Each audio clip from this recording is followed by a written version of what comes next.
Welcome, everyone. Welcome to another Friday with the Kingdom of Nerd, Chills Doolin, and Dom, Old Man Fett. What's going on, guys? Friday. What? Could not come fast enough. Crazy Friday. Rain. Fucking Noah's Ark was being built No. because of the Great Flood. Yeah, I saw the videos, and one of my friends got stuck at work. It's insane. It's nuts. The subways. My wife had a hard time getting home. The subways are flooded in a lot of the areas, so she couldn't get back to from work. Yeah. So instead of coming back, she went to a friend's house and she had a. But other than that, really, I had a hard time getting to Toy Fair this morning. The rain was coming down, and I couldn't bring my cameras to take the professional pictures. I had to use my cell phone. Ah, crap. But the rats are swimming today. Oh, the rats are doing the backflip. Jeez, that came out of nowhere. I was surprised. Well, they did say we were getting rain. This is part of a storm that's going up the East Coast, I think. That it's supposed to be hitting a lot of places. There's another hurricane. And apparently tomorrow is supposed to be rain again, but I'm not sure if it's going to be as heavy as it is today. Hopefully not. Because tomorrow officially kicks the first day of Toy Fair. Ooh. Are you planning on picking anything up at Toy Fair? Well, the whole fact is that a lot of times they don't give stuff away. Like, I'm surprised Hasbro didn't give a goodie bag. They usually have like a goodie bag that they give. Yeah. Not even a pack of cards. Nothing. It was, and it was all old stuff that we've seen already in the stores already, and they were just talking about just the merchandises that are out. And I took pictures. I got to post them. I didn't get a chance to post them yet. It's a shame. The most fun part of going to those things is normally get free swag from. I know. Like, I'm very surprised. It looks very like, how do you say, like they really downsized? Really downsized that. It usually was a bigger, extravagant Toy Fair. Boom. They really cut it down to small sections. They had every little thing for Hasbro. They had My Little Pony, a little thing for My Little Pony, some Star Wars, Power. I don't think they had Power Rangers. Power Rangers wasn't even sure, I don't think. They were talking about Nerf, and they had some Monopoly, and nothing really. I am so sick of Monopoly. No G.I. Joe. No G.I. Joe, which I'm surprised. That's ridiculous. So it's all good.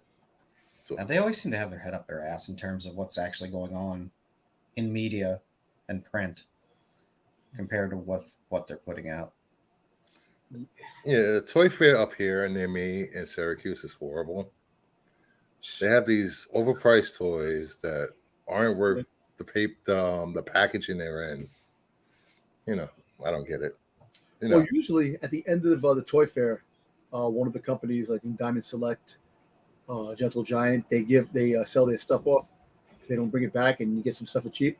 Mm-hmm. I got a couple of nice things in the past from them that I bought for cheap and even free because I had a beard. There was a guy that actually liked my beard. He's like, whatever you want, take it. Beards, hey. He had a nice beard. I turned around and told him, I said, your beard looks awesome.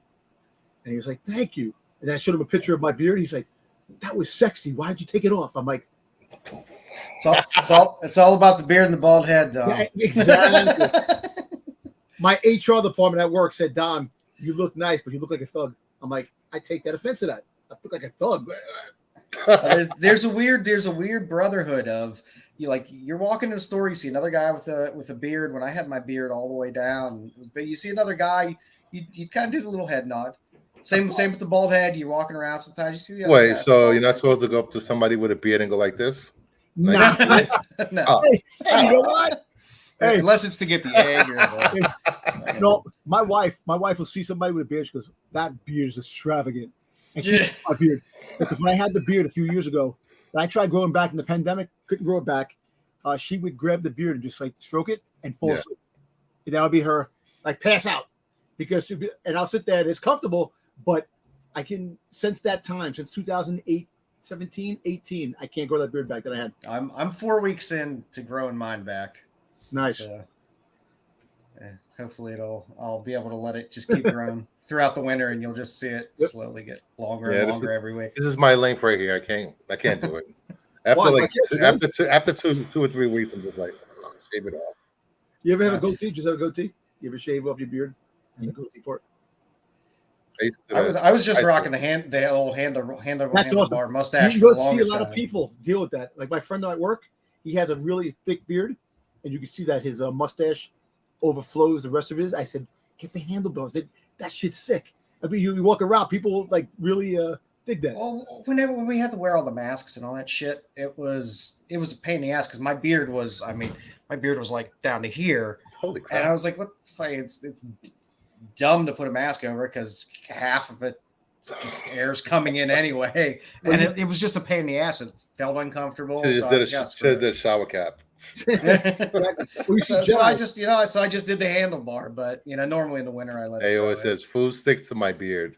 Oh yeah, egg yolk to me is the worst. You have eggs over sunny side up. Oh man, it's the worst. I can't stop thinking about friggin' Trading Places with Dan Aykroyd when he had the fake beard. He pulled the fish out of his beard.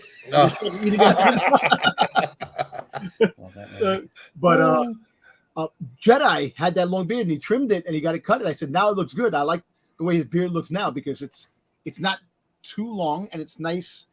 He looks like Balin now. He's the stand-in for Balin because now it's hard to trust. I mean, I've gone to barbers all my life. I try to find the oldest Italian man to cut my hair possible. Some places normally a walk down where the room is like a 4x4. There's one chair, black and white pictures of Sinatra and a black and white TV. That's where I like to get it done. But man, sometimes they botch your beard. You just described every New York City restaurant in Little Italy. Well, things have changed. Like Arthur Avenue, Little Italy, they're not the same places they were.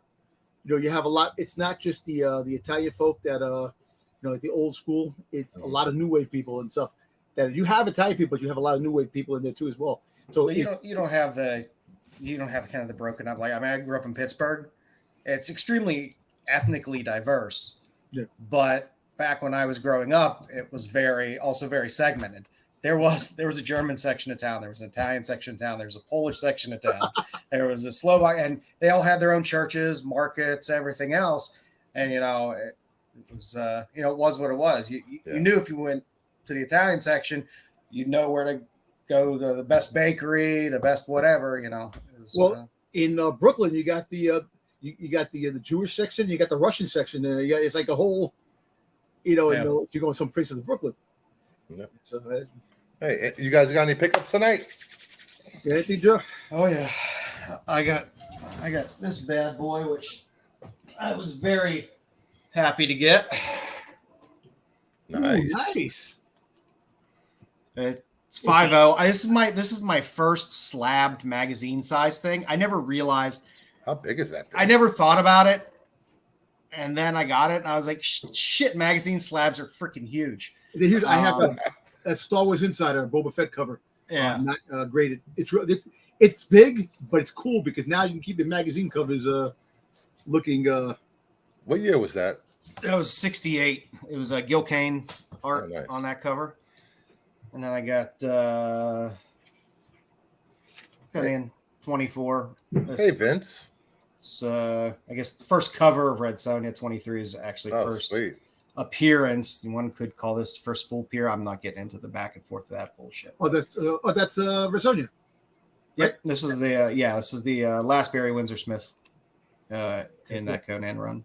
Nice. The original Conan run. And I had to pick this bad boy up. Steranko. I love nice. Shield 6. Yeah, really. It's just a beautiful cover. It is a beautiful cover. I saw it and I was like, I wasn't looking for it. I wasn't thinking about buying it. I wasn't, but I saw it and I was like, oh shit. It's a nice 9.2, and I like the old Steranko Shield stuff, the Nick Fury Agents of Shield stuff. So I was like, I'll pull the trigger on that. I got to discipline myself to buy more Silver and Golden Age when the market's a little bit depressed. Gold Age is holding up, but you can find some silver deals out there. And I get carried away sometimes with the modern stuff when the market's down. And I'm like, oh, look at this. This is cheap now. This is cheap now. And then you realize, oh, it's probably never going to come back. The modern stuff is shit compared to the stuff back then. And then you get the Spirit, Bruce Tim. Nice. And nice little Gen 13, Bruce Tim. Oh, nice. There you go. Hey, Phil. What's going on? And I had to grab my girl lyrics. I love her. That's her stuff. Nice. Oh, that's Scarlet Culture. I saw Munich that. File. I saw that. Yeah. Nice. I like that. Yeah. Nice. I'll show the DC one, the DC stuff later. I'll break it up for you. What about you, Dom? Yeah, so I haven't gotten packaged in a while, so I kind of was surprised that Walmart actually found one of my credit cards lurking out there. Hey, it happens. And they took it. So I got a package from Walmart, and I know what it is. I ordered it, and it took a long time to come because Walmart's actually backed up on a lot of stuff that their action figures. Mm-hmm. Basically take it forever to get all the pre-orders that you put in almost 9-10 months ago, which is ridiculous. That's ridiculous. So I was able to get the Range Viper, which I'm actually very happy from G.I. Joe. Nice. Oh, nice. Nice. I like the way it looks. It's pretty cool. That's why I'm kind of pissed off that they had no G.I. Joe at freaking and that's what they do best. That's the best stuff they put out. I'm telling you, they put all their love in G.I. Joe and freaking Transformers and Star Wars.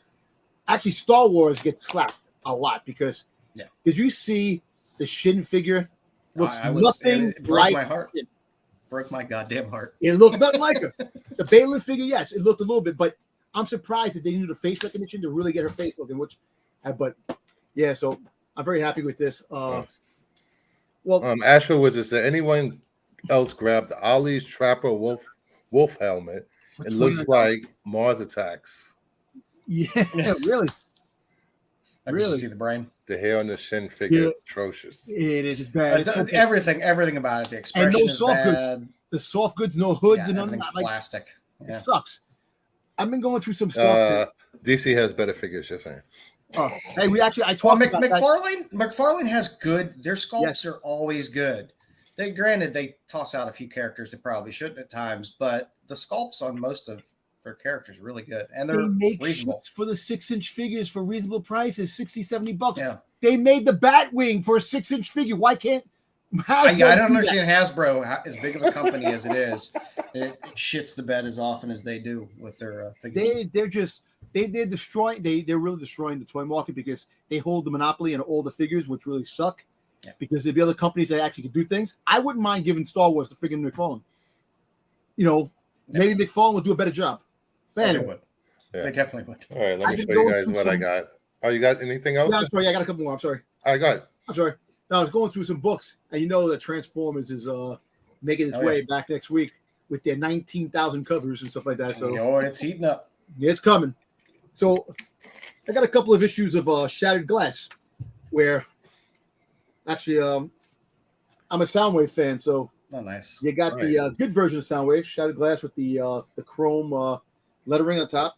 That's sweet. Nice. And number 5 is my favorite number. It's number 5, which I enjoy that Soundwave, my favorite Transformer at the number 5. And then last but not least, the original Transformer Fortune Limited Series. We all love the Spider-Man cover. He is webbing up Megatron. So you have to keep getting into different countries. So you have to get, and I believe this is, if I'm not mistaken, what Eastern European country is that from? I think it's Polish. Still, I think, or is that Turkish? Turkish. It might be Turkish. From Brazil. I don't know. I can't remember. Yeah, that doesn't look like Portuguese. I'm gonna actually try to find where I got it from, but yeah. So I had to get this because Spider-Man in his Venom outfit. Hey, Grogu, welcome. Finally, thank you for coming. Definitely like that. I always try to pick up the foreign Transformer books when I find them too. Nice. Yeah, I it's one thing I've tried to stay away from. I like foreigns. I like looking at them. I know if I buy one, I'll go down a rabbit hole. Rabbit hole. It's bad. I already have too many goddamn rabbit holes that I go down. I mean, between my Archie rabbit holes and cheesecake rabbit holes. Just imagine you find those in foreign countries, how different the covers would be, and you'll be having a shitload of other stuff. Okay, I'm finished, Bruce. You got the floor. What you got, Bruce? I've got 4 weeks worth of books. I'm only going to show like a third of them. I got that Godzilla 1 in 10. Which one's that? Nice.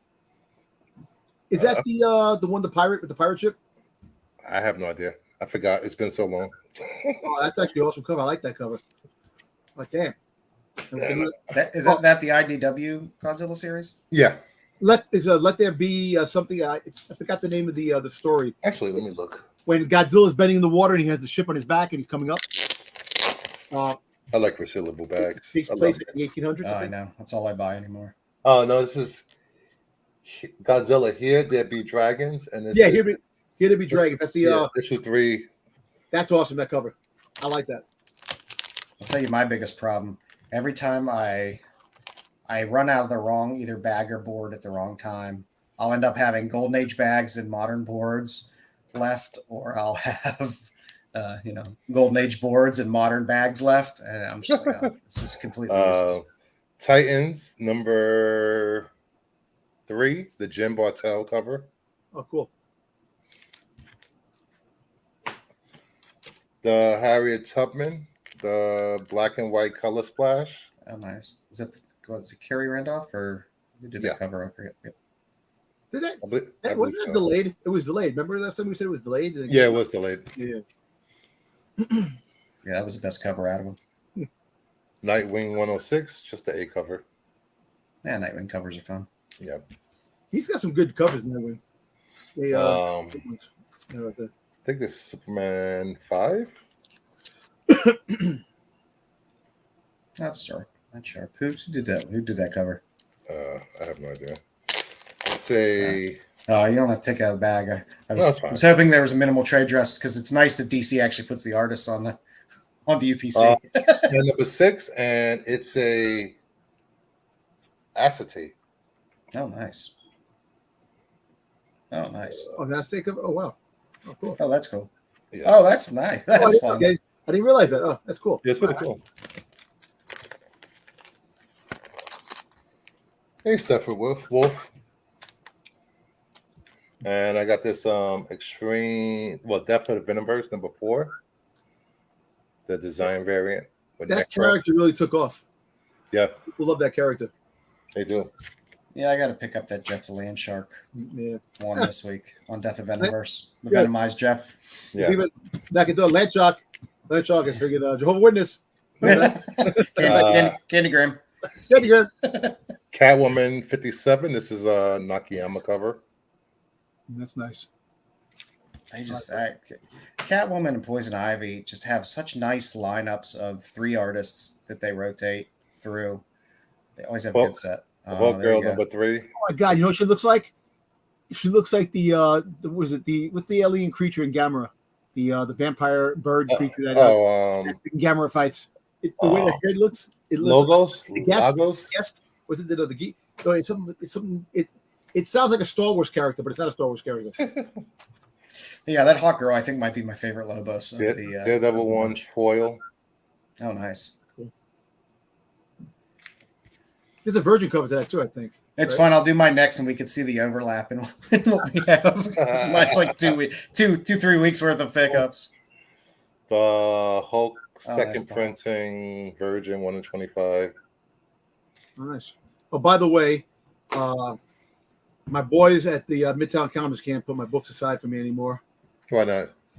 Their boss, the owner, is a prick. And so Wednesday, I can't get there Wednesday to get the books because I work. I work on the west side, and I can't get to the east side to get the books on Wednesdays. And they usually put the books aside for me. And then at the end of the day, I'll go and get my books. Or I wait Thursday, I get paid. I go after work, I get my books. So this week, I missed out on all the books. They had to put all the books back. They couldn't put out the books for me. So the Transformers, done. The friggin' AHSOKA, done. Like all the big books that are out that are all in the top 10s now. Oh, speaking of which, There You got it. yeah, I got it. They had it at the LCS. Nice. How much was it? 30. 30. Yeah. No, that's not bad considering That's what the it's price they moving were up selling for. that shit on friggin' eBay. No. No, And I got this from one of the guys in my group, way below fair market value. That's always nice. Oh, nice. Ooh, is that the second print? Second printing. Second printing. Nice. Sure. Yeah, it's a second appearance. I love this cover. You know what's funny? The first appearance of Anti-Venom, the second printing book.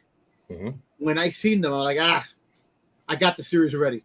Fucking thing turned out being. It always get you. The regrets always get you. All right, let's get into some news. I think maybe. Shoot.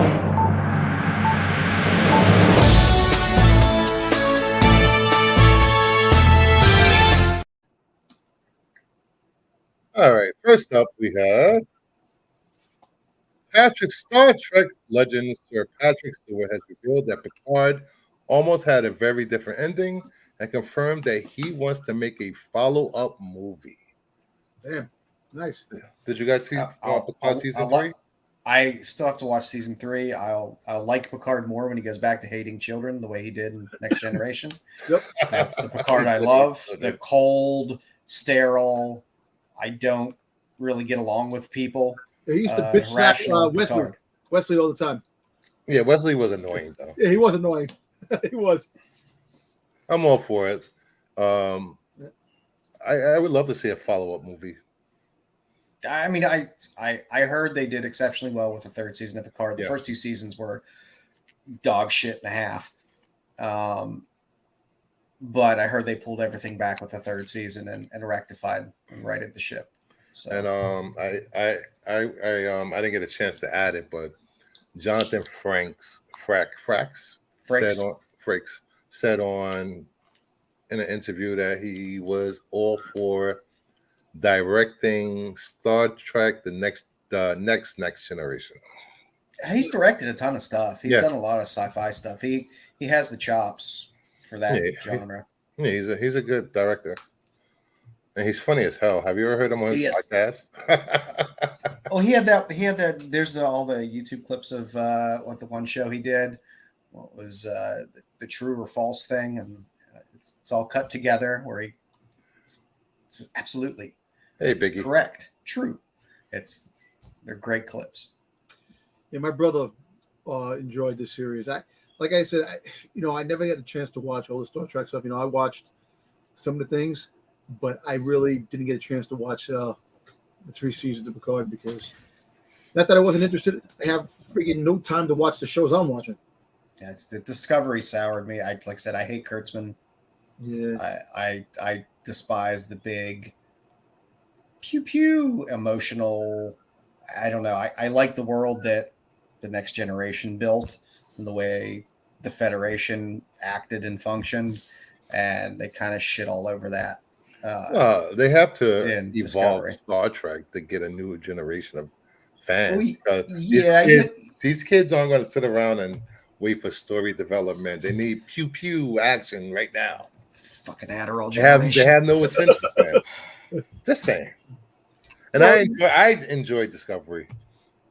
I hated Discovery. That's what soured me because I was, like I said, I watched all Next Generation, Deep Space Nine, the original series, all their movies, and especially Next Generation. I like good old school sci-fi storytelling, and Next Generation always gave me that. It gave me a good A story, good side B story. Yeah, and Vince, I love Trek, but 90s Trek isn't going to sell in 2023. No, I know. I know it isn't. It's just like my dumb love of Star Wars.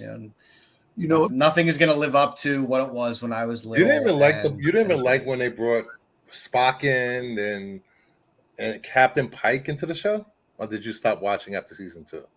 I stopped watching after season. Oh well. I watched a little bit, but it was it was weird. She cried every goddamn episode. She literally cried every goddamn episode. Oh, I Tilly want to or watch Star Trek. It's not Days of Our Lives. It's Star Trek. Don't give me Days of Our Lives. It could be Days of Our Lives. It was Days of Our stupid. Space. It got a little much for me. I will go back and I will watch the third season of Picard because I did hear it was good. You know, and I do like seeing the whole original cast. I think Star Trek. You know what Star Trek? Strange New Worlds is better than. And I like Anson Mount a lot as an actor, so I will watch Strange New Worlds. Yeah, Star Trek today, you know, it's trying to keep up with the competition. You know, Star Wars is actually trying to compete with their original self to try to get back to where it is. And the Star Wars people are complaining. And then you have a Star Trek fan like my brother always turns around to me. He goes, "Oh, you're lucky you're getting some of the stuff you're getting. Look the shit, the stuff that we're getting." He goes, "They're shitting and peeing on Star Trek left and right." He goes, "At least you're getting some things that people are complaining about things, and I understand that." But she's Star Trek. You gotta. But if they didn't change Star Trek and Star Wars, we would still be in limbo with those series because they want newer fans. You guys are gonna die off soon. My problem with what they did with the Federation is they shit on the Federation. I mean, the Federation was kind of the ideal of the Federation, and that future society meant something. It meant something in Next Generation, meant something in the original series, and I don't know, they seem to like to make the Federation the bad guys a lot, and that kind of is like, especially with Picard. You watch Picard. When have you ever seen somebody act like that when he was back at Starfleet and those people that were there? I don't know. It was weird. It was just very weird to me. Oh, you got to think about Picard, Kirk. How many times did they break Starfleet's rules? How much respect did they have for the Federation? No, it wasn't necessarily that. It was just kind of the ideal of the Federation, of the rational society, of we're above a certain level of bullshit and pettiness. That was the kind of the ideal of the Federation. I just kind of wish they'd go back a little more to that. But it is what it is. People like it. I'm always happy for more Trek. Yeah. Well, you know what? I'm happy. I'll find something I like. Like I said, I like Anson Mount, so I'm excited to watch Strange New Worlds. And it might not be 100% my cup of tea, but it's like all this shit. I'll watch the shit. Put it in front of me. I'm still gonna watch all this shit, whether I bitch about it, like it, love it, hate it. I'm still gonna fucking watch it. What about the IDW comics? They have some good stories in the IDW comics. Yeah, they do. Yeah, it's like nobody's reading the comics, which really suck, because the comics could actually be a little bit better than some of the TV shows. Well, it's also IDW, which is shit ass publisher. They lost a lot of money. You heard us. I mean, for the longest time, they couldn't get stuff out on time. I think they're going to end up losing the Trek license sooner or later. They're going to lose the Turtle license too. They have only a few more big properties that they have. Well, they still got ponies. That's their biggest license. Yeah, they got Godzilla, the MonsterVerse. Mm-hmm. They got that. I think, me personally, when it comes to Star Trek, what they should do is with Star Trek, every movie should be rated R. Make them rated R. Make them a little bit edgier. You have the alien type. You just want that to transfer over to Star Wars so you can get lesbian love. Wait. No, yes, but not all the time. Listen, Star Wars is a little bit. It's different, But there's a lot of stuff that happens. Listen, you had the first interracial kiss in Star Trek. Yeah, Kirk had sex with a green girl. All these things, and they were human beings. In Star Wars, you have different species. They don't care. They go back and forth. Isn't that? But Star Trek, they don't even kiss in Star Wars hardly. Just saying. Is this brother? I agree with you, Vince. I don't want to see R-rated Trek. All right. Next up, like where it's at. Just Luke and Leia. That's it. That's like Alabama of Star Wars. Yeah. Next up, we have Harry Potter stars Daniel Radcliffe, Rupert Grint, Emma Watson are among those who have paid tribute to Sir Michael Gambon after his death at age 82. Uh, you know what? Listen, it's always a shame when you have an actor that portrayed a good character in a franchise. Second, and they pass away. Hey, look, he's not the original Dumbledore. Exactly. You know what? And unfortunate, we all pass on. It's your time to go. It's your time to go. Kirk had no shame. Kirk had no shame. He didn't. That man was a coxman. Yes, he was. It's like my wife always puts out when I feel bad for somebody passing away. She goes, "He lived 82 years. He had a fantastic life. Look, actor. He showed his art to billions of people out there. Yeah, and a solid career. And he did exactly. So he great. It's sad, but he put out a show. He put out a great AOA. Potter movies are nonsense. It doesn't matter what you think. I was watching that when he was doing that with the computer. They had the computer. It's so stupid. But I think that was his best bit. One of his best bits. Yeah, these actors are getting up there in age. It's sad. Very sad. And you're gonna have a lot more. Well, you think about when like Ray Stevenson, when he passed away, he's only 56 years old. That's young. Mm-hmm. Then you get people passing away at 36 that never even had a chance to have their solid career. Ray Stevenson was in the part of his life where that career was taken off. He could have been so much other stuff. Glad he's putting on a performance of a lifetime in the Star Wars in the AHSOKA series, which people are loving him for that. But and you get actors like this that actually that probably did stage way before. Okay. Yeah. You know what's funny? I knew Eli Wallach. You don't get a sir in front of your name, not be on the stage. Exactly. So I was a doorman years back, and Eli Wallach, the good, the bad, the ugly. Oh yes. He played Ice. Tuco. Mr. Freeze in the old 66 Batman series. Yeah. He was also in. So make a long story short, he was also a Broadway actor. And I asked him one time. I go, let me ask you a question. I go, what do you like more? Do you like doing movies or you like doing live Broadway? He's a live Broadway, and I'm like, why is that? He goes, you get one chance to act, and he goes, when you're acting on Broadway, if you mess up, you have to find because you get many chances because you mess up in film, they can do it over and over again. They edit it to get it what they really want, but Broadway performances are much more. It's much harder because you're in front of a live audience. It's just the adrenaline that flows in your body, knowing that and most English actors are classically trained actors. So yeah, they act circles around. Did you ask Eli Wallach how many cannolis he had to eat at the end of Godfather 3? Oh no, I didn't ask that, but I did. You know what's funny? I went to a convention. And he was there signing autographs as Mr. When he was Mr. Freeze in Batman. And I was like, Mr. Wallach.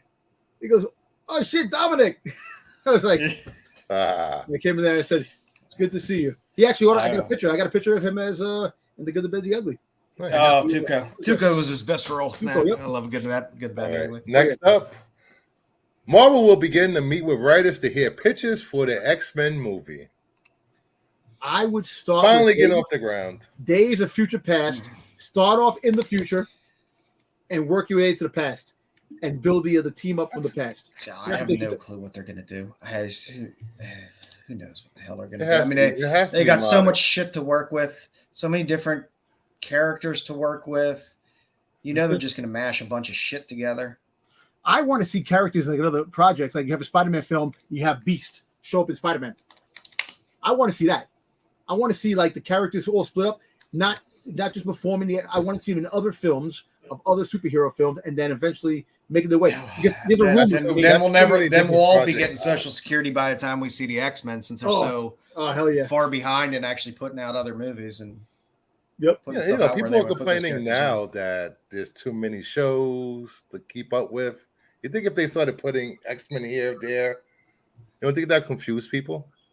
But there haven't been many movies. I mean, it's been light on movies. It's been heavier on streaming content, but it hasn't been. I mean, Guardians. What was the last Marvel movie outside of Guardians? What was before that? Was it Doctor Strange? Multiverse? The No, Homecoming. No, Way Home. Spider-Verse movie. Animated. Yeah, I mean that feels like and do you include that because it's Sony You do and it's because animated? no, not that one. The other one, the other the live action one. I enjoyed Quantumania. I enjoyed Guardians. I couldn't get into Quan. I like Ant-Man. I was laughing the whole time during the movie. I thought it was hilarious. And I like Paul Rudd's a affable guy. He's funny. I always like Paul Rudd, but the movie itself was just kind of back, right? 2024. Yeah, I met Paul Rudd in person. He had jury duty one day, and he was so cool. This guy. Paul Rudd? Yeah, Paul Rudd. Yeah, I didn't realize how short he was. Huh. I'm like, geez, we're only getting a few movies, a couple movies a year. That's it. I mean, the next one's going to be Marvels.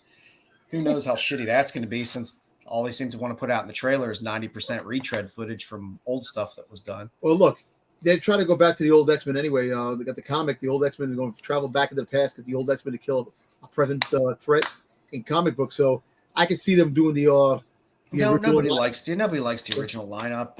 I mean, hey, I like the original lineup. I like the nostalgia. I was a huge X Factor fan. Me too. I mean, I have full 1 through 100 original run of X Factor. Same here. I got 1 through 50, all in newsstands. I have a run of about 12 of them that are still polybagged from when I had a subscription from Marvel. Wow. So it still has my old parents' address on it and everything else still in the poly bag. AOA says 616 Ant-Man's dog crap in NCU is a masterpiece compared to it. Yeah.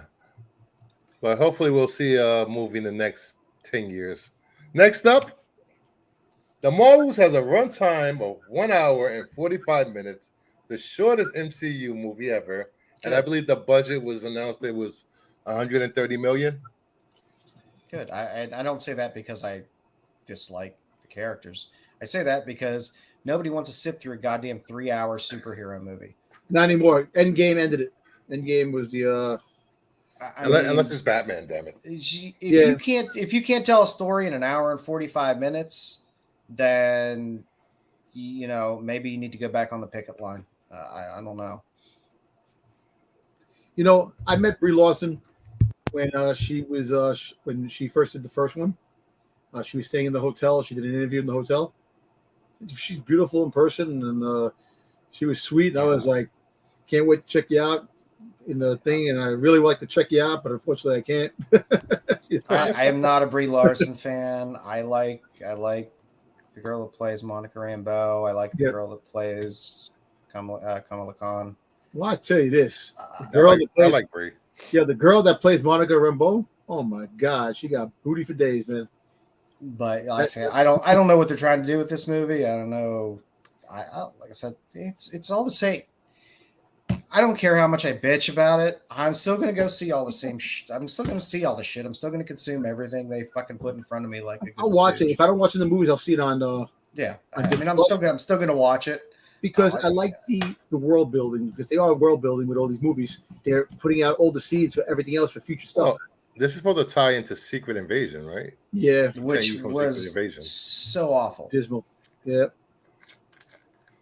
Well, the end of it was awful. I started to enjoy it about halfway through, and then there was no Andor. And then they seem to want to put Nick Fury's testicles in some jar somewhere, and then I think it's time for Nick Fury to retire. Yeah, I mean, I'd rather they kill him off instead of pussifying him. Let me ask you a question: if they had a recast Nick Fury to be younger, because they wanted to do like an Ultimate, I know they took him out of Ultimate, but make him younger. Who would you like to see play Nick Fury? John Washington. I'm all in on everything John Washington anymore, by the way. I like him as an actor. I enjoy him. That's all. Denzel's right, son? Yeah. Yeah, he actually went to go see a play. Me and my wife went to go see the piano lesson with Samuel L. Jackson, and he was one of the cast in it. Good actor, great actor. Yep. I like him myself. Well, I know there were rumors where people really wanted to see an Equalizer prequel. God. and then cast John Washington as the young version, which would be fun. Next up, Ultimate Saga continues. They showed this cover and some inside pages from Jonathan Hickman and Stefano Caselli's one shot, available November 1st. I guess the Ultimate Universe is back. I guess Captain America is stuck in the ice, and you have Doctor Strange next to Iron Man. Is he? That's Doctor Dr. Doom. Doom. Doctor Doom. I mean, Doctor Doom. Yeah. He's part of the Avengers. I don't The know. Ultimate Avengers. Looks like it. Is that supposed to be Lady Sif on the cover? I don't know. That could be, or that could be. What's the name? Weird choice for Avengers name. Yeah, either that or what's the name from the Hyperion, the Squadron Supreme. Yeah. Huh. Maybe that it could be her, the girl. What's her face? The Wonder Woman. Marvel's Wonder Woman. I don't even know. I don't even know her name. I don't know any of those characters' name.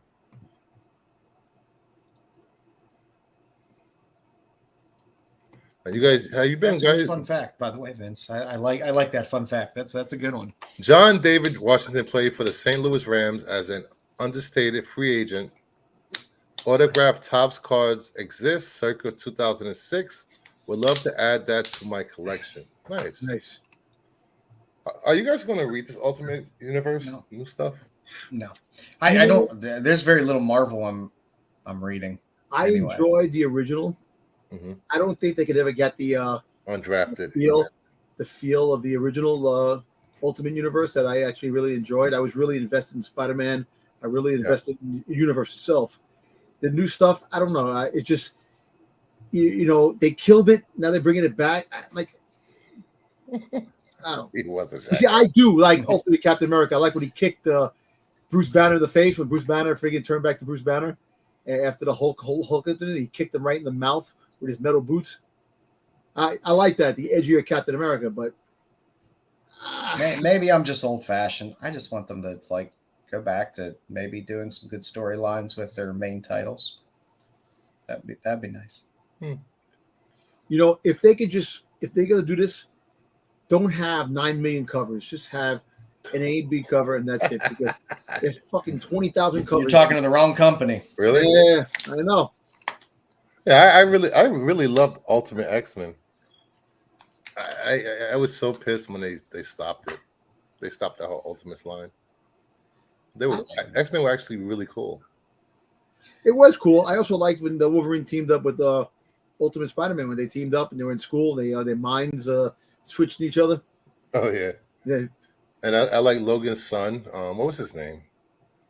Isn't it the kids? Draken? No. The one from Ultimate. Oh, the other. I forgot his name. All right. Next up, Batman Santa Gold Label Blue is available now exclusively at McFarlane Toy Stores. Are they selling that as a page puncher? Amazing. What was that? Are they selling that as a page puncher with the comic as well? I don't know, but actually, I should look. I like that Batman. I love that royal blue. There's the other one that's out too. In the red, he's in the red suit. Really? Yeah. There's two versions of this.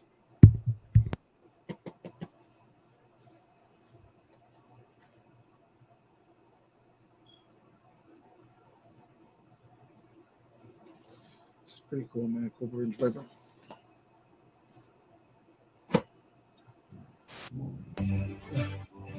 See? Oh, nice. I like the red one too, but the blue one's pretty sweet. Yeah.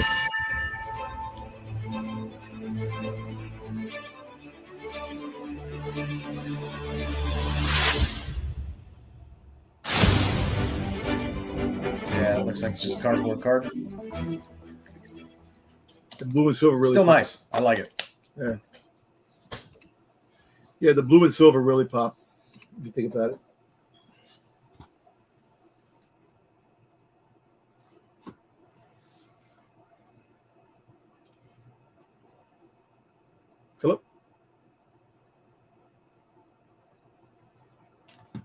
Can't hear you.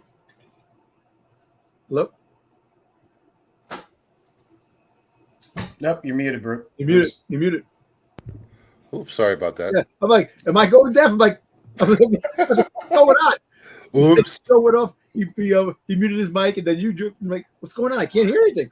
All right, who reads comics? I picked 3 comics that I think I might enjoy. I will review these next week if you guys want to follow along and read these also. So for my review next week, I'm going to read Flash #1, Usagi Yojimbo, Ice and Snow #1, and Power Girl #1. I'm expecting big things from Power Girl. And there were some nice ratios on that Flash. There Yeah. were some sharp covers. You know, Granted, it's Flash. Nobody's going to buy it, but there were hey, nice I already covers. got like 6 covers, all right? hey, the Usagi Yimbo, that's the Scotty Young cover. You know, Scotty Young has a Transformer cover too, Optimus Prime cover. Oh yeah. On his That's site. gonna sell. That's gonna sell that one. Yep. Yeah. I was able to get one. Nice. Don't ask how. That one might be that's probably going to be one of the top ones out of I think so. all the covers, and the because 1 in 100 it stands out. Yeah. That Starscream cover is nice. And you know what sucks? The 1 in 100 Starscream full cover. Yeah. That's cool. But you know what one stands out? Well, the whole thing is the 2 that stand out to me. There's a foil cover Soundwave store exclusive cover, and then another Soundwave. So 2 sound. I'm a Soundwave. Damn store exclusive. That's my favorite Transformer Soundwave, as you guys know. They made them exclusives, and they sold out in a heartbeat because people like the same shit I like. Why is that? I don't know why. There's going to be so many copies of all that shit floating around. Yeah, There I'm trying to already sit back, and I want to get all the covers, but I can't let FOMO get me. I want to get the first #1, the Scotty Young, and there's another one I want to get, but I also want to get some of the exclusive ones that comic exclusive ones that are sold in other comic stores exclusives. I want those. I know there's going to be. I think I got the RC one. That was an exclusive. Then the 1 in 25, of course, the 1 in 50, and the 1 in 100. I definitely want my collection. That's it. But there's just too many. It's like what was it? Go to Z? Yeah. What was it? A B C D to Z, right? Let me share. What is it? And then they're just greasing you up, because then they're going to hit you with G.I. Joe stuff. So All right, I know G.I. Joe's a month later. All right, that's the A cover. Okay. This is the. I got that one coming. Variant. Yeah, I got that one coming. I got that. Ordered that. This is Big Time Collectables, I believe. That's cool. He's a great artist. I want to I keep telling him to do a Boba Fett cover for me. He won't do it. This is the Grassetti trade. I bought that one. They got a Virgin. The Virgin. I got the Virgin on that. I like this one, the Chris Mitten. That's cool. I've never heard of some of these stores. This is the everybody has a cover goddamn B. exclusive. Cover B. The cover C, the Warren Johnson. I love Daniel Warren Johnson, which kills me, because it makes me want to buy more covers than I should. That's I cool. do love him. Cover love D, him as the an artist. Ryan Otley. This I like is the 1 in 10 Oracina Oracina. Then we have the 1 in 25, the Cliff Chiang. Okay. That Optimus Prime is good. The 1 in 50 Manipul. That's cool. That's the 1 in 50. Yeah. And Then of course, the spoiler, blah blah blah. That's the Soundwave. I mean the Starscream cover. The sketch cover is probably going to sell out. Of course. Yeah. Then we have the doll drawers. That one sold out. That one sold out at the. It was $30. It's going for like $100 online now. This thing is beautiful. It's a beautiful cover. It's Soundwave, of course. It's freaking beautiful. Yeah. Felix Comic Art Exclusive. I don't like this that one. one. The basketball cover. I think that sold out too. I think. Then we have the New York Comic Con exclusive variant. That's cool. But I just don't like the fact that they made Starfire figures shorter, like that. The way they drew Starscream in the back. I don't know. Ryan Barry. That is the Virgin. Then that's the This is San Diego Comic Con. the Comic Con. Then there goes the RC one is nice. Yeah, I like got that that too. one. That's one of the only ones I got. Son of RC. Then we got the Cybertron.com exclusive variant. All right, that Soundwave got it. I gotta get that myself too. Get that one. And then there's the Scotty Young. Oh, skip one. Nope. The Transmission Podcast. Who? What? I don't know, man. It just all It's these, like everybody and their mother's putting out an exclusive for this. Which The Scotty Young. look at that. That's awesome. Scotty Young. I think the Scotty is one of the better ones. They got to make Scotty- that a virgin cover. They got to make a virgin cover. Is that limited to 1,000? Yes, it's limited to 1,000. I don't know. To me, that might be the one to get because all these people doing all these damn exclusives, they're going to be picking up all those ratios. And this is Federici, I believe. And then the last one is Von Randall Comic Grail Vault exclusive.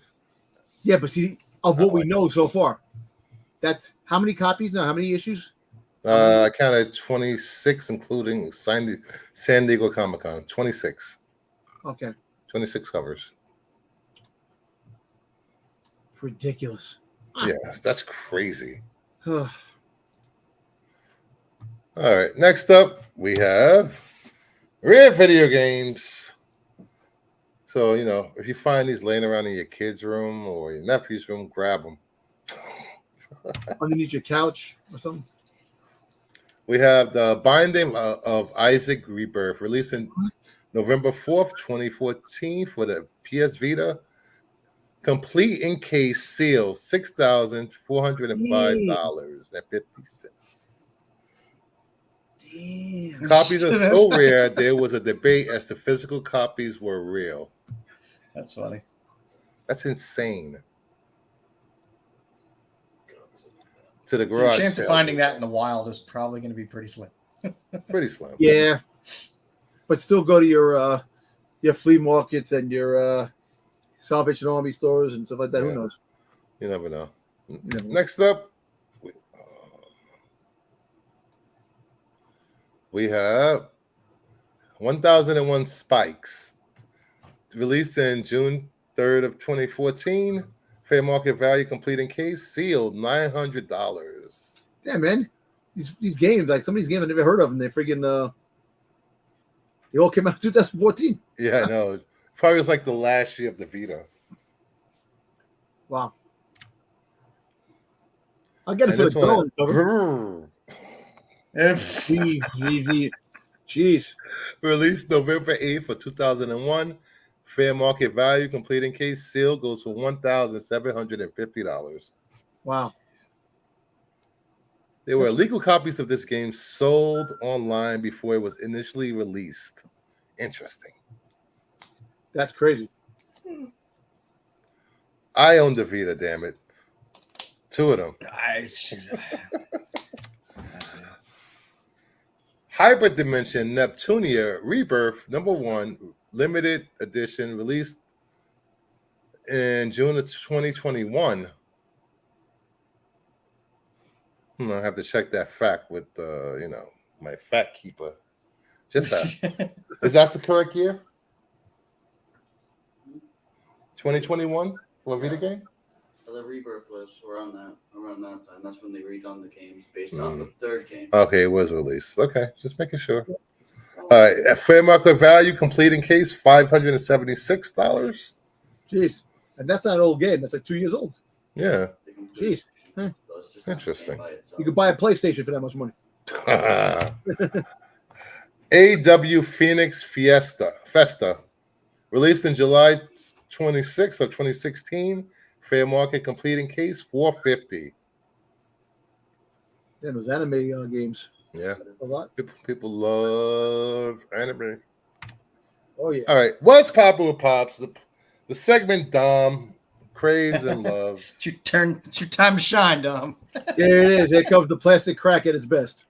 Plastic crack. Who would have thunk it? Exactly. First up, we have Phoenix, the Emerald City Comic-Con exclusive #27, sold for $256. That's a little down. I think it was up a little higher, but it's still $256 for something they get for $15 at a con. Now again, I'm still, excuse my ignorance with the world of Pops. So, does this SKU with the number 27 exist elsewhere with just a different sticker? Yes. Yes. Okay. Well, the whole fact is that some of these Emerald City Comic Con had a lot of exclusives, but they kind of slowed down these exclusives too. I think 2016, right? What was this? Do you have a date on this? I can't remember. I don't remember the date. Well, Emerald City Comic Con, they've been really a lot of the cons have been slacking off when it comes to some of the pops. Yeah. Because pops were big, like I said, back in the early 2013, 14, 15. Those are the big years of pops. Were really they reached their peak, and yeah. So Phoenix is actually a one of the original ones, the original designs. Yeah. Funko Pops. And a lot of these pops were vaulted, never to be seen again, except for in the landfill. Yeah. The whole thing is they've been bringing out some of the pops from the vault with this 25th anniversary in Funko. So every anniversary they'll be dropping 30 anniversary, they'll be dropping pops that were vaulted. So it is what it is. Yeah. Next up, we have Sailor Moon 368 Black Lady SummerCon exclusive, sold for $115. See, the SummerCon is the shared sticker compared to the San Diego Con sticker. So that's used for any of the summer conventions. Yeah, so this is for the summer conventions. Yeah, so San Diego Con, SDCC. They have the other one that's actually with the con sticker worth a lot of money. So the con sticker, see, the craziest thing is that these stickers are what drives some of these values up on these pops. I can't believe there haven't been Funko controversies of bootleg stickers. No, they have. No, they have people. That's why, all kidding aside, there's a lot of pops that are worth a lot of money. And people advise people do not buy the pops on eBay because you don't know if they change the sticker. It's easy to sticker swap. They had big things that it's easy to take the sticker off. You have to see different, like if you look at the sticker, it's just like a little crease in the bottom. It could have been sticker swapped. Some fake stickers we made. So when you look at a Funko Pop, you have to be able to see the sticker, from the inside the box, like the reflection, the backing of the sticker, and you see the words. That was known that it's legit, because the ones that they make fake, they never did that. Yeah, you know what? It's not a bootleg. Yeah. Somebody in a trench coat on 42nd Street, filled with pops. I got some pops for you. I got pops. You want some pops? I got an ounce of pops. You got all the right stickers. These are real stickers. Trust me. You're sticker 5, buy it. Yeah, my brother Joey vouches for me. Yeah, my brother. What the hell is that? Well, your brother wouldn't happen to be named Joey right now. I mean, because Pops is such a large, it is a sizable collectibles market. I mean, it's what basically started Whatnot, was people buying Pops on there. It's a large market. A lot of people collect it. I just don't understand why they haven't gotten better about an exclusive and a better way to brand an exclusive outside of a sticker on a box. Well, they should have, like, when you do things, we usually have special like hologram stickers. They could have had the hologram sticker where it's legit, that they can't copy it. They could have printed on the box. They could but have done it, but people are able to do anything. Anyway, so on Instagram, they have a lot of like things that come up, and they had like a company that was selling pops that were like vaulted and hard to get. Star Wars figures. So the holographic Darth Maul that always eluded me, that I can't get because it's expensive. The highest price it sold for a few years back was $14,000. Damn.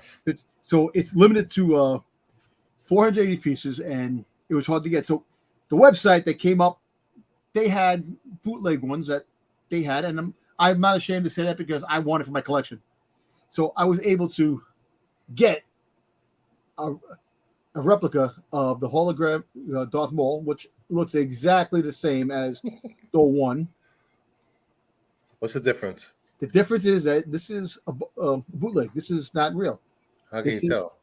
Well, it is a bootleg though, because the sticker, it's just, I bought it from website for $49. Because he knows he bought it. As No, a bootleg. $49. Listen, it looks just like the regular one, and I'm happy. I also got Boba Fett's too. I got Boba Fett's that I bought, a couple of old the droid Boba Fett's for like $49. I don't care. I'm happy I have this now because I'm never gonna have the real one, and this is my collection. I'm not selling it because I want to get this autographed by Ray Park. Ray Park.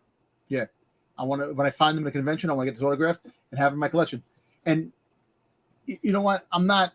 It's crazy. And you know what? The bootleg ones, because bootleg old Star Wars bootleg toys are worth a lot of money. Oh yeah, especially the really bad ones. Yeah, the first generation, second generation. Yeah. So there's a bootleg market, which that's another show on its own, which is awesome. You can have long stories with that. But Funko Pops, a lot of them are unfortunately bootlegged, and people get scammed and get suckered in and wind up spending thousands of dollars online, which suck. Astro Wizard, please hit Dom up on IG. Yep. Because Kingdom of Nerds do not condone the buying of bootleg, copied Funko material, whether it be dildos.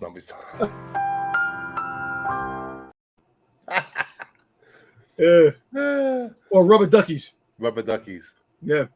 Rubber ducky, you're the one. Yeah, Astro, I'll send you the thing. Just hit me up. Where Right. the park, right? Yep. Next up, we got Sports Legends Babe Ruth #3. That's cool. NYCC 2019 exclusive, sold for $255. Yeah, that was a con exclusive, and I was thinking about getting it, but the whole Funko thing. I was trying to get the baseball ones too because they have the Yankees, and I'm a Yankee fan, so I was thinking about getting those. But then I got the Cowboy ones put away in my my storage unit. It's like I don't need anymore. But the Babe Ruth really took off. They have a Mickey Mantle too. They have a Derek Jeter. Derek Jeter was a Funko Shop exclusive. Nice. They have Aaron Judge. They have other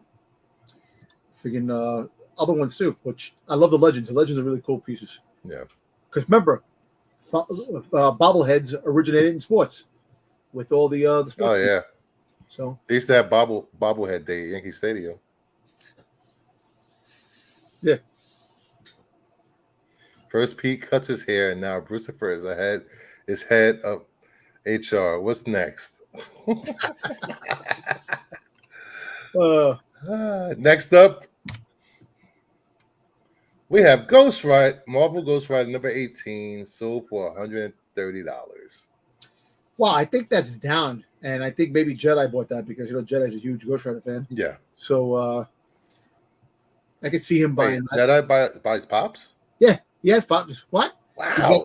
He's got a lot of the C-3PO ones. He's got some. He doesn't seem the type to buy Pops. He It bought. seems like, what's this plastic? Nah, he bought the C-3PO Giant Stadium exclusives, the ones from Giant. They give out the Giant game. Yeah. He paid, and they're going. Hey, Danger Room. He paid a nice piece for both of them, which he's a At least those are a SKU that you're not going to see again because it is what it is. It's giveaway. Yeah. Jedi has all the C-3POs because I actually so Christmas I sent them a nice little Christmas gift of a bunch of C-3POs because I wasn't doing anything with them. Ginger Rider. Yeah. Actually, what's cool? The Freddy Funko Ghost Rider. He's cursed in a different way. Small bits. Anyway, next up, we got Digital Popeye with Sweet Pea. NFT release, 999 pieces, sold for $250. That's actually, that's not a bad price compared to some of the prices of some of these things. And the NFTs, nobody likes the NFTs, but the thing of getting physical pop from picking things out of packs, that's kind of cool. I like that. I wish they would do Star Wars like this and get a couple of Boba Fett's, but they're not. Can you explain to Astro what an NFT pop is? All right, an NFT pop, you get NFTs. They get packs of cards. You pack the cards. You get the cards that if you can complete all the like they have like the special cards that if you get them, you can get the physical thing. They're just pictures of all the cards, and you put them in your portfolio and you keep them. And supposedly they go up in value. If they go up in value, they go up in value. If they don't, they don't. It's just having a card where you can redeem an actual piece for the card. And every couple of months, every month they do a new release of NFT Funko Pops, and they drop on the packs drop on Tuesday. You have a 5-pack of like $9.99, and then for like $20.99 you have like a 20 card pack that you can get. So you get the real pop and the digital chain pop. Yeah. Okay. And the crazy thing is that these things sell out quick. Every NFT drop has sold out. And then they had the sell in Arizona. They had the Bucko thing in Arizona where they have the warehouse for Funko, and a couple of NFT pops actually snuck in there, and people were able to get them. And it was a big controversy. A couple of the turtles, but every pop that was NFT pop made has sold out. You know, and they had from Transformers, The Matrix. They had they haven't had Marvel yet, and they haven't had Star Wars yet. So we'll see eventually. But the Freddy Funkos are the ones that people go for. The mascot. Yeah. Those are the ones that people really go for. But these are pretty cool. I like to have a couple in my collection. Yeah. All right. Next up, I think this is the end of the pops, and this is something hopefully Dom doesn't take 2 hours to explain. Let's see. Go. Thank you. Dom, so tell me your thoughts on episode, what was that, 7? Oh, episode 7. 7. Without over breaking the embargo. No, I'm not going to break it. I enjoyed it. I actually didn't enjoy it as much as I enjoyed the episode 6. But other than that, it was still fun. It had some good moments. And actually, Pat, listen, you got to love Thrawn. Thrawn, if they do it right, Thrawn is going to be the big baddie for the next 30 years. How'd you feel about Space Jesus? You know what? I like Space Jesus. You know what? A lot of people have been reading a lot of things about him that people just don't understand why he didn't want to use his lightsaber. You're gone for 10 years. You didn't have a lightsaber for 10 years. You couldn't make one. There's no kyber crystals. You're stuck on a damn planet that you have no clue. You got there and you're talking to freaking turtles and possibly having sex with turtles, or like oh my god! Oh, I don't know. I was waiting for us to take that turn. I actually really enjoyed this. You know what? Give us. You know, I'm very happy that this series is really, and Balin, Ray Stevenson, the guy is really making this series a great watch. Yeah, he classes it up. You know, and I really, you know, I have some theories on some things, but save them. I don't know if I should keep it for Sunday and break Marco's balls when I break out these theories, or just mention maybe one thing right now. Maybe one thing right now. Look, you know what? I'll mention one thing right now because actually it came from my brother, who I'm surprised that he hasn't even reached out yet. So, he had it back to Jersey. Talk amongst yourselves for a minute. Yeah. I have my brother had a theory. You know, since Ray Stevenson died, you know, did they go back and edit some stuff to tweak the story? To tweak the story at the end because he's not coming back, or they made him get his face got scarred up so bad that he's forced to wear a mask. So next season, if he comes back, just recast. Yeah. I don't know. I'm enjoying the series. I didn't mind that Ezra didn't use lightsaber because I didn't mind that either. He used the Force. If he wouldn't have used the Force and he was just running around, just slapping people, that would have been like. I thought it was funny when he was like this. He goes, "I got this." Yeah. And I like when he stopped Shin's lightsaber, and he stopped it, and then she threw him against the. I like it that he got his ass whipped, but I like that. You know, this kid is this guy really embodiment the live action Ezra. He's got his character down packed. Him and Sabine, they got the cartoon versions down packed. It's AHSOKA, which is causing the problems that I love Rosario Dawson. And I was actually at the toy fair. I was talking to one of the girls that worked there, and she's loving this thing. And we were talking about Rosario Dawson, and she's like, Ashley Eckstein, I don't know why she don't have a personality like her. I go, I know she's been through a lot, but I don't know if they gave her the right range to be Ashley Eckstein, because Snips was such a happy-go-lucky character, and I know that they showed those scenes in episode 5. Yeah, I don't get the whole I'm stoic, because they don't really explain why she was so died. stoic. She literally died. No, she died through No, She's no, stoic but too? before. She died and No, came back? well, yes. But I mean, in this, I don't know. Yep. She had a mission. She was on a mission, and then I don't know. She falls in the water, and well, she drowned. I don't know. All kidding aside, think about this. She fell in the water. There's no way in hell that she could live in the water that she did. She was in the world between worlds, and as much as Marco says no, as much as anybody says no, it was the world between worlds. That's no ifs, ands, or buts on that. She drowned, because there's no way she could have been in that water that long and not drowned. So that's the third time she wanted to live. I just wanted to mean something. I just, she's been on a mission to find Ezra and Thrawn since Mando. I know. Yeah, it's been a while. It was clear in there that was her mission. It's not Has like it she was really wavering. been do they explain how long it's been between her appearance on Mando and this series? No, How but I long mean, it's been? Well, the whole fact is that the Mando, the part showed up in Mando actually took place before her showing up to get the Sabine. So it was before that. So basically, it was a couple years prior to. You think it's years? I thought they the were whole at thing, the same time. like Luke, the meeting up with Luke, because this actually aligns with Mando season 3. So Mando season 3 took place a couple of it was a little bit further in, but by the time she met up with Mando and Luke with the whole school, that it was a couple of years. So maybe a 2-year gap before she got to Sabine and before they were going on the journey. But yeah, so she was trying to find Thrawn, and she hasn't found Thrawn that whole time that she tortured Morgan. She tortured her to get information from her, so she was trying to find a way to get there and didn't realize that the mission. So it was a little bit before she got to that point. I just wanted her transformation to mean something. I don't really mind Rosario Dawson, Yeah. because they had her kind of standoffish throughout, kind of stoic through the first handful of episodes. And I get it. They have a transformational episode, and now she's, you see her smile. She can only do what they give her.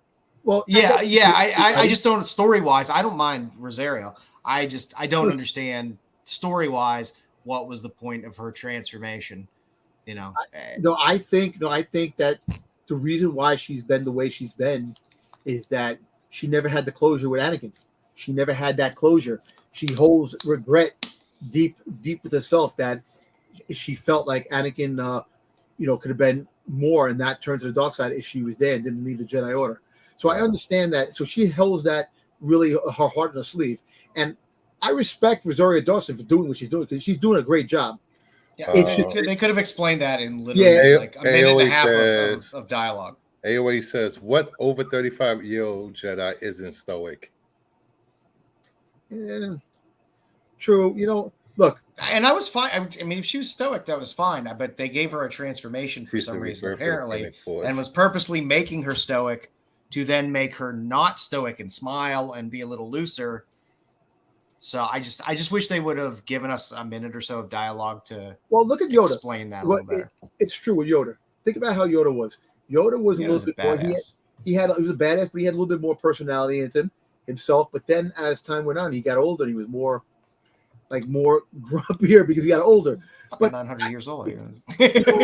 So I look at the fact that Rosario Dawson, that she's showing signs of being more who they want Ahsoka to be because of the transformation and her closure with Anakin. So I'm happy about that. And like I said, I'm really happy the fact that that we got two of the best new characters in Star Wars lore that we could ever have in Baylan and Shin. And I'm telling you, not being a reader of the books and the comics, are Baylan and Shin in the comics or in the books? Not yet. Okay. And I got a feeling when this drops, the 8-issue series drops next year. Hey Brian, welcome, buddy.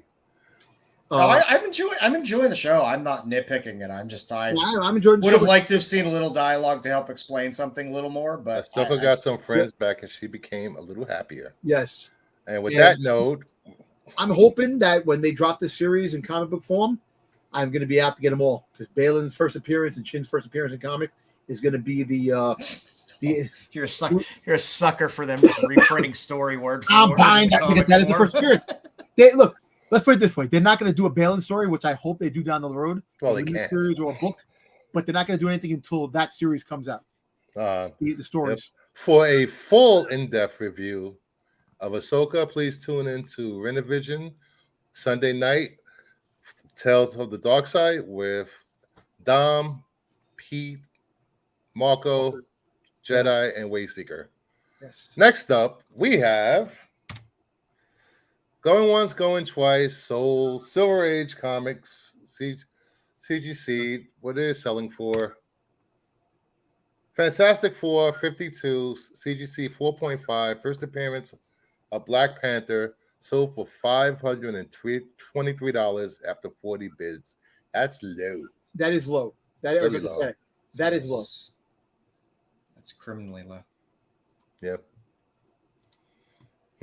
That's low. I'm gonna have to pick up one. One of these days. Like I said, I mean, I have to get a if 6. the market gets a little depressed, like the way it has been in certain, at certain times, some stuff is still holding up well. But yeah, some of these Silver Age books, if they take dips, it's going to be a a while before they get up. Dip the toe a little bit. Let me ask you a question now. Think about this. So since Secret Wars is coming, right?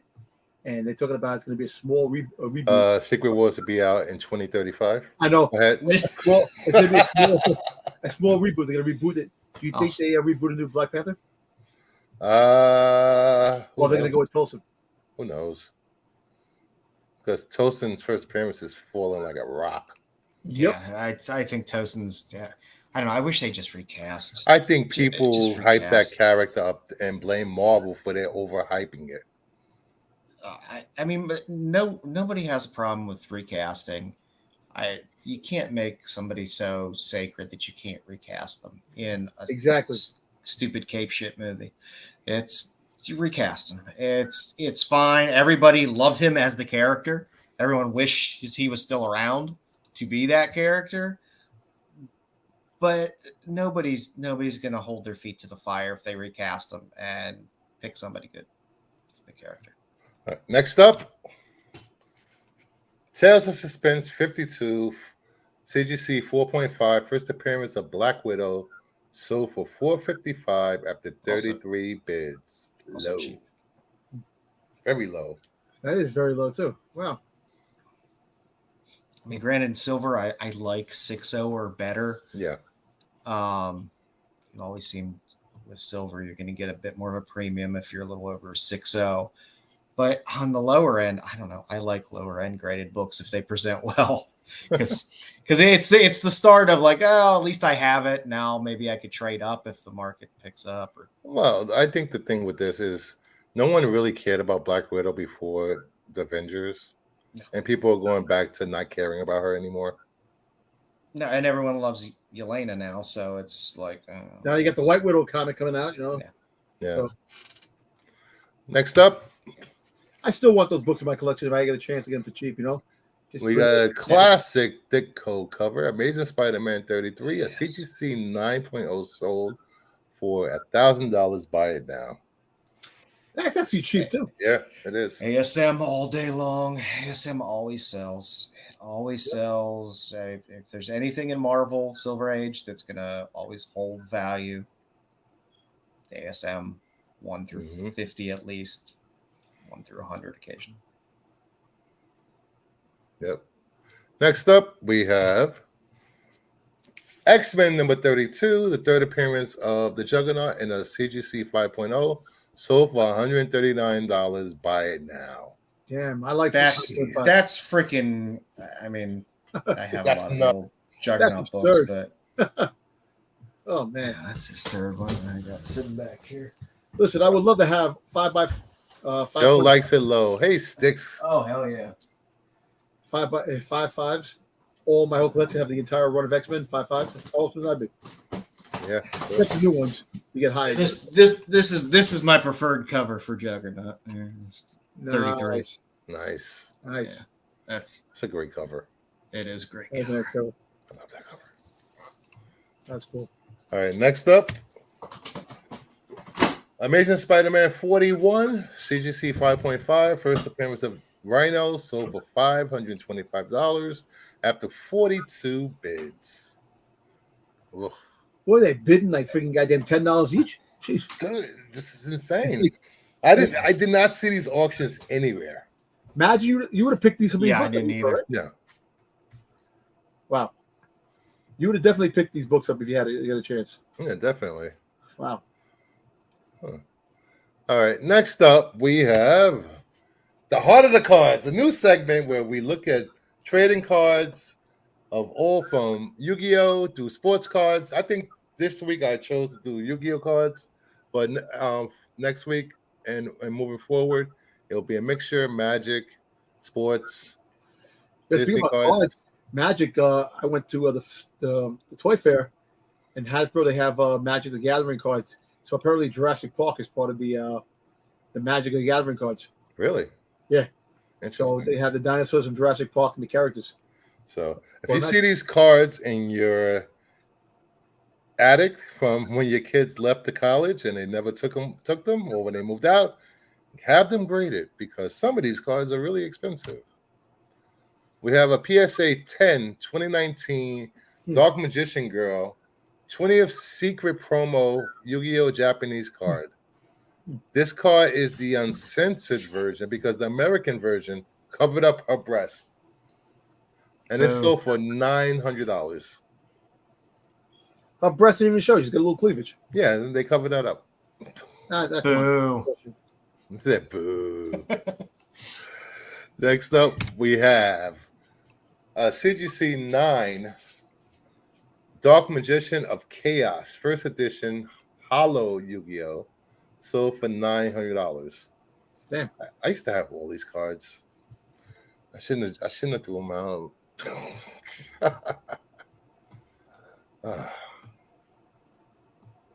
Dom hates covering up cleavage. Yes. Show it, baby. Show it. If you got the cleavage, you show it. Yes, AOA. He wants you to show your cleavage. Yes, show it.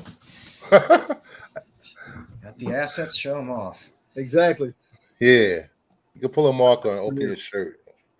Next up, we have a 2002 Metal Raiders 71 Karibo first edition super rare Yu-Gi-Oh! Card PSA 10. Sold for $390. These were so common. Jeez. They were in like every pack they released. Freaking Karibo. It's like a freaking Furby. It looks like a Furby. It looks like a triple. Wow. All right. Next up, we have one of my favorite cards from back then. Summon Skull, first edition, ultra rare Yu-Gi-Oh! A PSA 9 sold for $500. That's nice. Hey. Yeah. Imagine what a 10 would sell. They had a 10. I can't ever look at cards without thinking about Billy Mays and his old infomercial show that he used to have on. Right. That's all. Every time I see a graded card, I just 10-mid gem, 10-mid gem. You're never gonna find anything like this ever again. Buy it now. Like 2:00 So in the morning. You're buying cards. We got the whole collection of the Football Hall of Fame. All gem mint. I sent my hairy jubs to Dom's IG. Ah. Buy it now on FlexPay. Next up, we have Blue Eyes White Dragon. A PSA 10 sold for $1,970. Jeez. Well, wasn't the blue? They had the white. They had two different color eyes, right? Wasn't there? Blue Eyes White. No, just the blue eyes. No, The red eyes Black Dragon. Okay. Looking at AOA cleavage is like hot Cheetos. You know you shouldn't, but you do it anyway. Oh, God damn. God damn you, Sticks. Damn, six. Somebody put Sticks in timeout. No. I'm just kidding. And next up, we have flaming hot covers for next week that I chose, I picked, that I like. And let's see if the guys in the panel agree with me.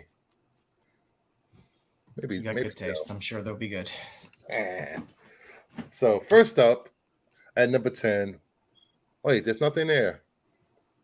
I'm just kidding. We have DC Ghouls Just Want to Have Fun number 1, the Jay Lee variant. I love this cover. I just love Jay Lee. Yeah, it's cool. I like Lobo freaking wearing a freaking Superman mask. the Lobo freaking cape. Look at the cape he got on too. I know, it's freaking amazing. Jay Lee just keeps getting better and better and better. I really love his stuff. Really nice. At number 9, we have Fire and Ice. Welcome to Smallville, number 2, the 1 in 25. Nice. Joshua Schwabe variant. Schwabe covers are freaking amazing. Is it about foil? There's your foil Fire and Ice. There you go. The Yama Wait. one. Hey, what? I think I have. Of course, I have that one. Yeah. That's the way you do foil. I mean, that's the way a foil should be done. Screw that crappy washed out finish that they're doing on everything. Leave my foils alone, sir. Oh, I got them sitting here in this pile too. Trust me. That's like P. I hate foils. Yeah, foils. I have a bunch of them. Yes, Dotson. The Dotson stuff is good, Astro, and he's doing Adventureland again. So it's a lot of background only.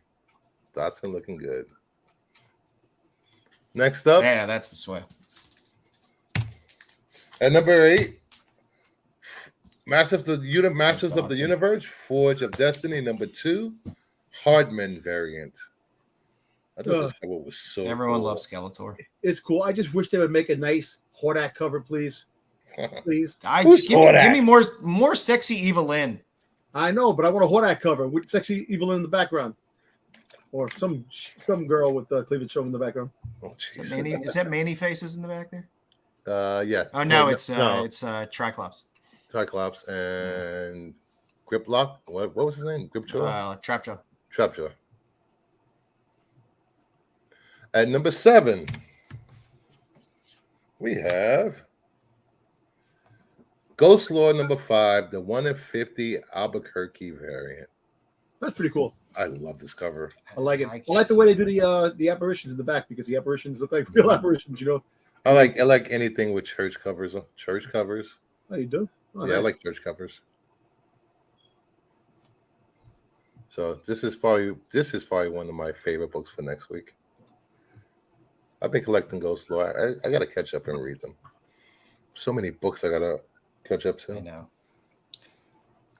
And number 6. Doesn't help that like 5 new indies come out every week. Dom's favorite book. He probably ordered like 10 of these. Star Wars: The High Republic, Shadows of the Starlight, number 1, the 1 in 100 Noto version variant. Another lightsaber in the air. I'm just tired of them all holding their dicks and their lightsabers in their picture with all the covers. Give me something else for a 1 in 100. Come on. The unfortunate thing is that I will have to try to get this somewhere, probably in the secondary market, because my comic book shop can't hold books for me anymore. That sucks. You're gonna have to do what I do, Dom. Wait to 3:30. Anyway, between 2:30 and 3:45, when Midtown drops their pre-orders for the next week. Yeah, I gotta go to the site. Look at the way High Republic has gone for Phase 1 and Phase 2, and look at the prices of those books in the lulls and how cheap you could get all the ratios for the most part and stuff like that. The Acolyte is going to change everything because they're going to mention a lot of High Republic stuff, and these books are going to start shooting up. They're going to start getting some speculation in these books. They will. I'm just saying, I don't think I'd buy this 1 in 100 out of the gate. Yeah. I think you'll be able to get a little bit cheaper. Ashur was it thinks High Republic is the future. I agree. I agree it is, but spending 1/100 ratio money out of the gate is a little tough because most of those ratios have all kind of settled down, and even Phase 2 stuff and all the Blade stuff is. And think about it. that's a black cover. That's gonna be very tough to get 9.8. 9.8 is gonna be tough to come by if you're lucky. Because Marvel, People are submitting that right out of the gate. It's just Oh, Jedi's here. Put stickers inside the plastic somehow. there you go. Jedi's watching. All right, number 5. We get the bottom 5 of my flaming hot covers.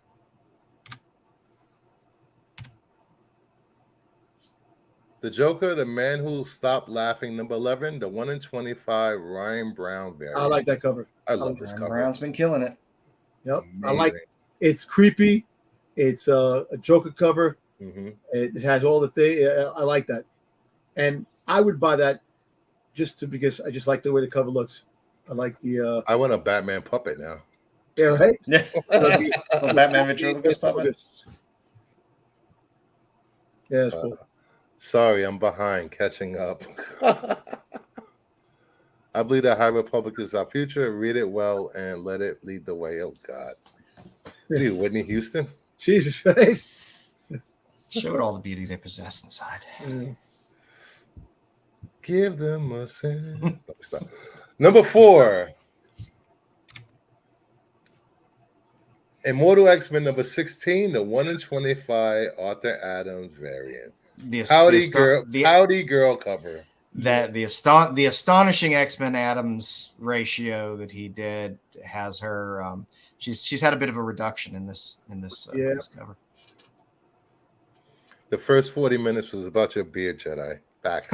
Facts, exactly.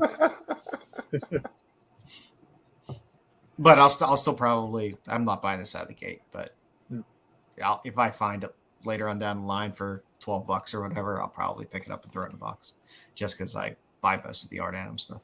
How many more of these he's going to do? I don't know. Hopefully he keeps them coming. Yeah. I like when he does the spider ones. I like Black Cat and stuff like that when he does those. You got a lot of female in the Marvel universe that he can do. Yeah. Yeah. And sure. we want to see what they all look like with big tits. Oh, exactly. God. I want to see some super crushings. We at Kingdom of Nerds do not condone the sexualization of women. Yeah. Scissoring. Yeah. God damn you, Dom. HR? Oh, right out of left field there. There we go. I am HR. Yes, his Red Sonja is fire, Astra. That Savage Red Sonja that's coming. Adams, he's been killing it with his covers, and I'm liking it so much. Well, what kills me is I go back and I look back at Long Shot and that new Fantastic Four that he did back then. Mm-hmm. A lot of the other stuff that he used to do, and I'm like, I've always loved Art Adams, and it's just nice to see him still kicking it out and being as popular as he is. Yeah, it's cool that a lot of people who are just getting into comics too are gravitating towards some of his books. Yeah, which is really good. To keep it going. The younger generation, which I'm not about to sing the damn freaking song. If Turner and Perez covers tell us anything, Adams covers are here for life and after. Yep. His X-Men stay pricey. They do. At number 3, Shazam number 4, the 1 in 25 Nathan Zerdy variant with Mary Marvel. Everybody knows I'm a big Shazam fan. I know you are. I'm a big Mary Marvel fan. I like old Fawcett stuff. Yep. But I'm not a huge fan of the old Captain. But I love me some Mary Marvel. It looks good. That book does look really good. And Dirty Zerdy. Hey, you're getting a Zerdy cover that the person doesn't have tattoos all over them, so that's something. Take it. How many ratio Zerdy covers are there? Oh. He hasn't done a ton of them.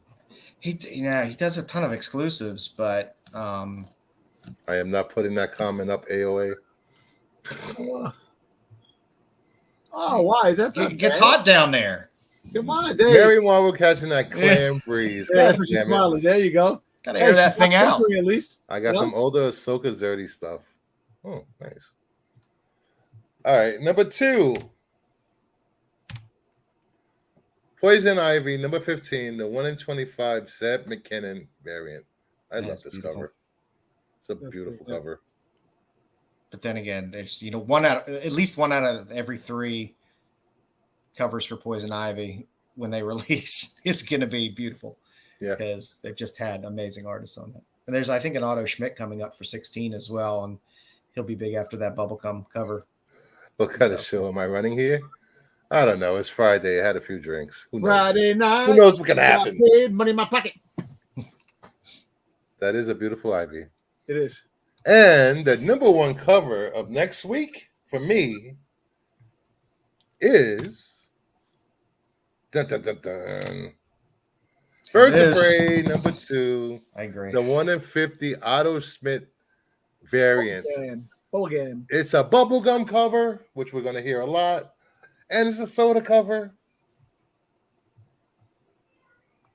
I love it. Is showing, yes. I mean, I really dig Otto Schmidt. I think he's going to start. You're going to start seeing a lot more Otto Schmidt. I think so. I unfortunately I was unable to procure this particular cover. Bastards. And it ain't cheap. No. It is running. There's only a few up on eBay, and they start at like 200 plus. Oh, Jesus Christ. I hate that, man. I hate that. It's not even out yet. Look. Yeah. But I think once it releases next week, it should drop the price down a lot. Yeah, hopefully. Yeah, I gotta go back and see how many exclusive Birds of Prey 2 there were. If there were exclusives, I'm sure there were, because the book has been somewhat popular, and a lot of ladies for the covers, so that tends to hit the exclusive market pretty heavy. Yep. Which hopefully means there's going to be some more of these 1 in 50s floating out there at reasonable prices. Yep. So this has come to the end of the show for Friday. The other show. Please like, comment on this video, and we will be back Monday night for Monday Madness with all the fellas that aren't here today because they're slacking off. You know who you are, Red. But after this video is over, please head over and check out the CBSI Hot 10 video on Renovision. The link is in the chat. And then come back after that to Grumpy Old Men. I mean, get off my lawn. At 9:30. We'll take Grumpy Old Men. We'll take Grumpy Old Men. I will be making a guest appearance on that show. We're like the sequel to a Cocoon. Yep. I'm gonna bust open those big fucking things in the pool. And I know. But I'm gonna bang Jessica Tandy in the lawn. There you go. I'm never going to put a PSA up for that. But thank you guys so much for showing up and staying with us this hour and 45 minutes. I think we've been going. And I will see you guys Monday or later tonight. Have a good night, everyone.